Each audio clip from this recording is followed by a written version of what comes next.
Justin Hunt is here, it's all happening.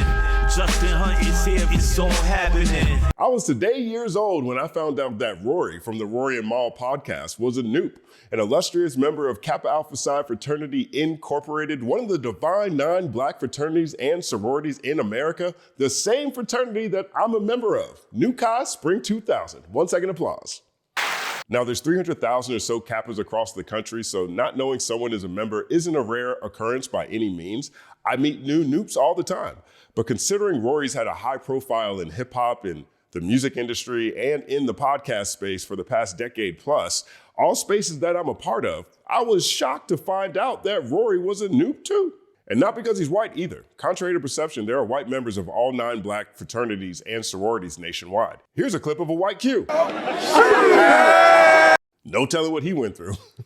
No, it wasn't because of Rory's race. I was shocked because I learned this while watching his craptastic performance on a Twitter space Wednesday night when he was confronted by nearly 1,000, mostly black people offended by a gaggle of awful-looking, racially charged, arguably anti-black, and definitely anti-Beyonce tweets he posted on Twitter over a decade ago that had surfaced online earlier that day. Here's how we got here. A clip of Rory, Mal, and Damaris on their podcast talking about whether they thought Clips or Kendrick should win Rap Album of the Year at the Grammys made its rounds. The fan base wars are in full swing, and the commentary made Kendrick fans feel like the pod wanted GNX to lose more than they wanted Clips to win. Here's a clip. GNX is going to sweep, and it's going to piss me off because the Clips deserves to win, and that's not Kendrick Lamar just opened his mouth. Someone go hand him a Grammy right now. Jamal. Where's your Jamal? I'm just saying the boy is prophetic. That's all I'm saying. He's a Grammy darling. That goes without saying. To keep it brief, the conversation spilled over quickly. Damaris was accused of saying she hated Kendrick. She denied it, then quickly admitted defeat when she was caught in 4K saying this. I've said on every platform possible, I hate the way Kendrick Lamar raps. I hate the sound of his fucking voice. Same. I hate his voice. I hate his voice. And I will not listen to him again simply because I hate the sound of his voice. And Rory, in his Larry David, Curb Your Enthusiasm style sarcasm, made comments like, wait, so you saying you want the Clips to win a Grammy is considered hating? And some of us just enjoy the music we like and don't make our identity a fan base. Crazy theory, I know. Perhaps there's more, maybe I missed it, but the next thing I knew, my timeline was flooded with old tweets and posts from Rory, seemingly from Rory, saying and retweeting things like this. I never saw a good-looking black woman. And this retweet, how you a slim, tender yellow bone, but your mom's a fat bitch tar baby. Nah, B, some don't add up. I want no parts. And there wasn't a comb on the video set for Blue Ivy's hair? Now, I have a few personal defaults that I just expect out of people and online discourse, and one of those is that I'm never shocked when a white person's old racially charged posts resurface on the internet. Now, I've been in plenty of spaces throughout my life where I was the only black person or one of few black people, and through my experience, white people will get as comfortable as you allow them to be. And all of them at some point push the line to see what you will let them get away with. It's not always malicious, oftentimes it's ignorance, but that train is always on time. So when old tweets resurface like what's happening right now with Rory's, when these things happen, particularly at that point in internet history in the early teens when social media rewarded people for saying the most rude and crude and racist things imaginable, for me, it's expected. And when these things flare up, for me, at that point, it's all about how you handle it, how you take accountability, how you attempt to make amends, especially when your career includes being a part of black spaces. The easiest thing for anyone to do when they've offended someone or if they've upset a community for one reason or another is to give a sincere, succinct apology and take accountability for the impact your actions had on others and move forward. It's so simple. Sincere, succinct accountability. But Rory didn't do that. Instead, he jumped into Rocky's Twitter space, which was about Kendrick and Clips. He hijacked someone else's Twitter space and spent hours, perhaps unintentionally, antagonizing a population of people hurt by what they just discovered about his Twitter history. When asked if he meant the things he said about black women and Beyonce, he snickered and offered sarcasm. How much I hate black women and how I have specifically just targeted you in our company to make sure that you are devalued and never mind, I'm gonna chill. When asked if he was deleting old tweets, he gaslighted and accused a woman of being racist. Why were you hiding your tweet? Hide what tweet? Oh, now you don't know. Rocky, I sent Hey, you. yo, dog, I got a question for you right It's quick, literally Rory. right One there. second, You know, let blue Casey. weave is not blue ivy. That's racist as fuck. Rory. When asked if he would retweet any of those things again, he said this. Which ones? Any of them. I said The ones before. that everybody's offended by. One or two I've said I've joked about on the podcast already. I've definitely talked about the Beyonce thing on the podcast See before. how he fucked it up. But she's what asking you today, Rory, today, not 7 years ago. Today. Rory, you gotta have better answers. Come on, bro. Jesus Christ. The spaces went on for hours, pretty much just like this, but that's a sample. Now, I don't have a relationship with Rory, full disclosure, and truthfully, I'm not a consistent watcher of Rory and Mal, nor was I consistently watching when they were on the Joe Budden podcast. Most of my interactions with their content is through clips. And with that said, I wouldn't say I've ever taken anything that I've seen from him previously as racist or even really culturally offensive.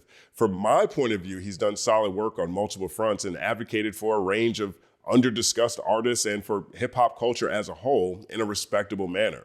But I wouldn't say that I'm an expert on his work. That's why I was shocked to find out we were both members of Kappa Alpha Psi Fraternity Incorporated. I don't know what I expected to hear when I went into that Twitter Spaces Wednesday night, but what I do know is the way that Rory sounded in that Twitter space, the way he conducted himself, felt like the way those controversial old racially charged tweets read.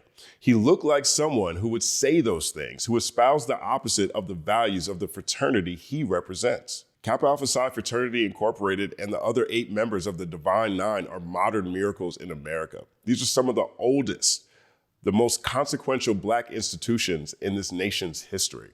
They're founded at the turn of the 19th century, at the dawn of the Jim Crow era, when Black codes once again reduced Black Americans to second-class citizens. Each of our institutions champion community and leadership and education and political activism and cultural expression during eras of segregation and limited campus access. Sincerely, they're crucial pillars of Black culture, of civil rights history, and achievement in every field of human endeavor.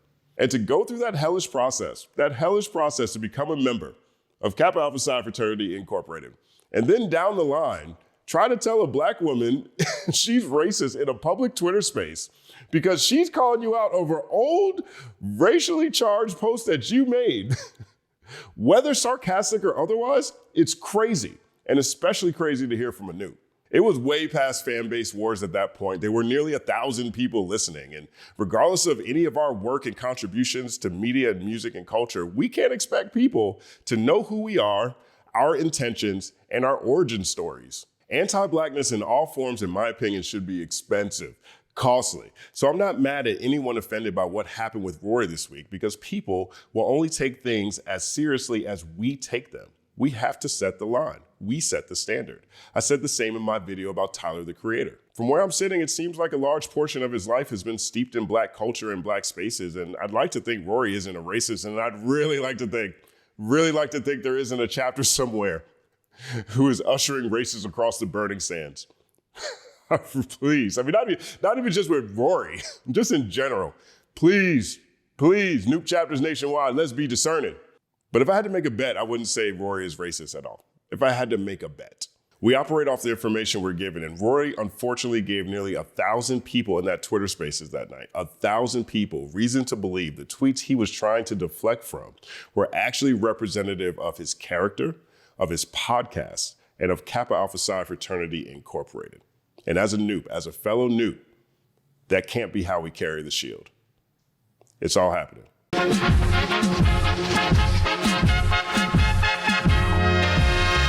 Justin Hunt is here, it's all happening. Justin Hunt is here, it's all happening. Yes, I did go into Twitter Spaces. I don't think my intentions came off the correct way because I was in there to get my talking to. But when I woke up this morning and listened back to some of it, I sounded very, very dismissive in the beginning. As you should have been.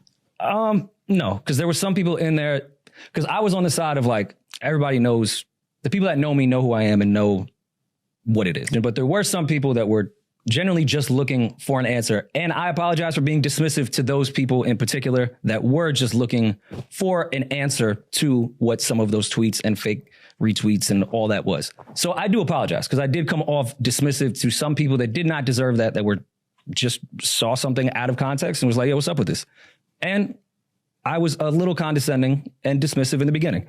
About 20, 30 minutes in, I started to realize, oh shit, all right, we're not doing the joke shit anymore. And at that point, everyone was texting me, get the fuck out of the spaces. And I felt like it was too late then. I got to just stay here because if I run, it's even worse. But I handled that spaces very poorly. I will say that. The mathematical breakdown of this mighty game of rap we in. It's boom bapping in. Systematical culture views that's radical. It's all happening.